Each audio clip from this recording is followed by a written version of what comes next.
एक बार भगवान बुद्ध एक गांव में उपदेश दे रहे थे। उस गांव का एक व्यक्ति बुद्ध का उपदेश सुनने आया था।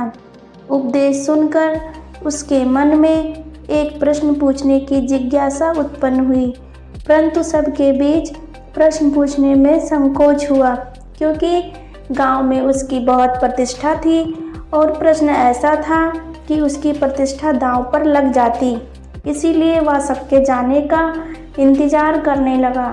जब सभी लोग चले गए तो वह बुद्ध के पास आया और अपने दोनों हाथ जोड़कर बुद्ध से कहने लगा, हे बुद्ध, मेरे पास सब कुछ है, धन दौलत पद प्रतिष्ठा, किसी चीज़ की कोई कमी नहीं है, परंतु मैं खुश नहीं हूँ। हमेशा खुश रहने का राज क्या है, मैं जानना चाहता हूँ। बुद्ध कुछ देर तक चुप रहे और फिर बोले, तुम मेरे साथ जंगल में चलो, मैं तुम्हें खुश रहने का राज बताता हूँ। ऐसा कहकर बुद्ध उसे साथ लेकर जंगल की तरफ चल पड़े।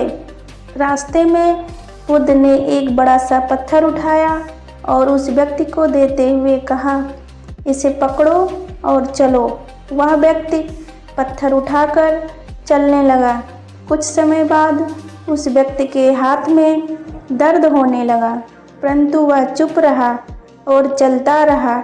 लेकिन जब चलते चलते काफ़ी समय बीत गया और उस व्यक्ति के दर्द सहा नहीं गया,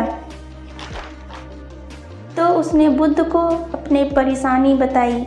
बुद्ध ने उससे कहा, पत्थर नीचे रख दो।